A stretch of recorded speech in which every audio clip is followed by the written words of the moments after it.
George Pickens, Pittsburgh Steelers wide receiver, has made headlines this season for both good and bad. This time, not so good. He joined. I don't want to say it was only him. It was a cast of members of the NFL across the league who did not get into the Pro Bowl, who have voiced their opinions about how they believed they should get into the Pro Bowl. And I think some people can make the argument on guys like Minka Fitzpatrick saying, well, he didn't play most of the season. Why is he getting into the Pro Bowl? Sometimes it's a respect thing. I get that hurts people's paychecks and resumes, so I understand completely. George Pickens posted on his Instagram after the announcement. He said, F the Pro Bowl. And then he said, cap-ass league. So clearly not pleased about it. Just to read off some stats. So right now, currently heading into Week 18, Pickens is fifth in the AFC in receiving yards, behind Tyreek Hill, Amari Cooper, Keenan Allen, and Jamar Chase. Those four guys made the Pro Bowl over Pickens. Pickens has 1,140 receiving yards, 5 touchdowns, only 63 receptions. He's 9 receptions less than the second least receptions on that list, which is Amari Cooper with 72. So significant. I mean, like that's a pretty big jump. Either way, he kind of lashes out there for a second. Your thoughts when you saw it, and do you think George should have got into the Pro Bowl? Well, when I saw it, I mean, I can't say I was necessarily stunned. I mean, this is George. This is George being George. This is how we've just come to know him. He talks. He likes to use his Instagram story to get his message across, and he's certainly doing it here. So can't say I was surprised that he felt like he was snubbed. But I don't really know if this was necessarily a snub. Big receiving yards numbers, but man, there are a lot of good receivers in the NFL, man. And like, this is just kind of the nature of the beast. Like, you have to be really head and shoulders above some super elite players to earn a Pro Bowl bid. And look, this isn't over. Like, I mean, guys are gonna opt out. Guys are not gonna play. Guys are gonna get hurt. And guys are gonna make the Super Bowl. Right. And a spot might open up for George somewhere down the road. So, maybe he doesn't think it's a cap-ass league when he gets, subbed in as a reserve. But so who knows? But yeah, this wasn't like, you just have so many guys, so many elite players that you've got to overcome. So if you're not playing at an elite level for the entire season, this is kind of what happens. And as much as I think George is a good player, he wasn't playing at an elite level for the entire season. So he's just got to kind of deal with that. I mean, I don't know what else to say. Like, this is just kind of the nature of it. You got to deal with it.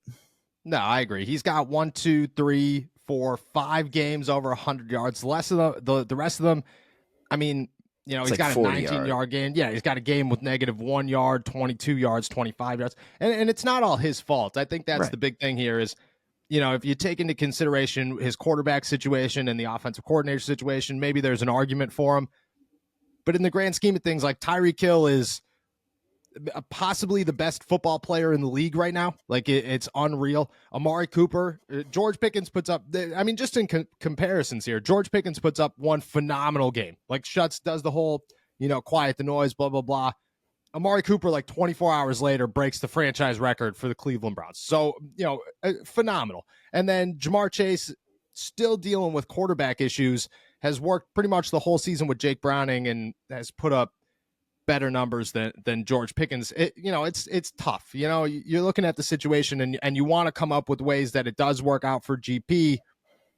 I don't think he was snubbed. I think he's on the verge. I think he was right there. I think if he had a better quarterback situation and he was as engaged as he was the last 2 or 3 weeks, if that's who George Pickens was the entire season, I don't think there's any denying that he's a Pro Bowler. And maybe that's next season. If the Steelers get their quarterback situation figured out, which Jerry Dulac says yesterday that it's Kenny Pickett, Mason Rudolph's going to come back as a backup. I almost lost my mind in my to-go today. If the Steelers have a better quarterback situation, have a better offensive coordinator situation next year, and George Pickens is like 100% engaged, 100% effort at all times in 2024, I got a hard time saying he's not going to be a Pro Bowler. Getting snubbed this year?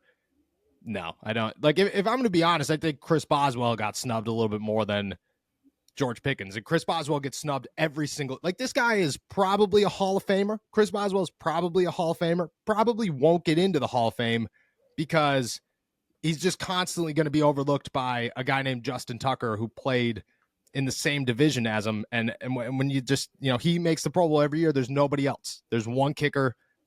That's who it is. Right. So I don't know. I don't know about snubbed. I'm not into the snub thing.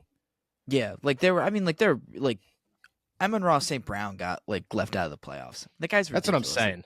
Like I don't know. Like there are a lot of good football players and very few Pro Bowl spots. Like this is you just, and especially at receiver. Like there are a million good receivers in the league right now. Like you got to really, really separate yourself. You got to really be not just a difference maker, but like an elite player in this league to make the Pro Bowl. Like I know people look at the Pro Bowl as kind of like a little bit of a joke now, and they see, like, you see a Tyler Huntley make it in last year, and you're like, okay, what does this even really mean? But I think at receiver in particular, like there are just so many dudes who are deserving of a spot that if you get snubbed, if you get left out, I don't think you can necessarily take that as a slight, you know? Yeah, that's exactly it. And just like you said with the Tyler Huntley thing, like as it progresses, the Pro Bowl is not what it used to be. It is not going to be what it used to be. There will be lots of guys in the next couple of weeks who are dealing with injuries, dealing with this, dealing with that. Minkah Fitzpatrick will be a prime name. There's no chance Minkah's going to the Pro Bowl. You know, he's dealing with every part of his body at this point in the season is somewhat banged up. He's going to the offseason. He's going to go start rehabbing and doing all this and doing all that. There will be a bunch of names like that.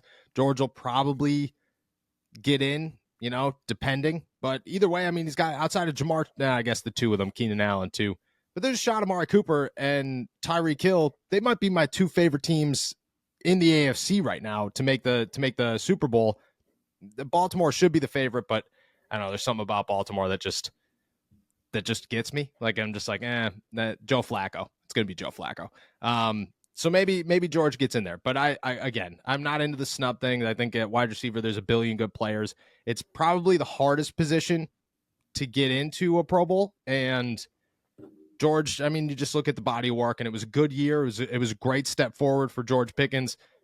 He's got to do a full 17 games, and that's not totally in his control. But you know, I don't know. It is what it is. Another George moment. I'm glad this one was not as big as the others. So you know, keep it calm and move into the next season and make that a goal, George Pickens. You know, on top of making the playoffs and a bunch of other things.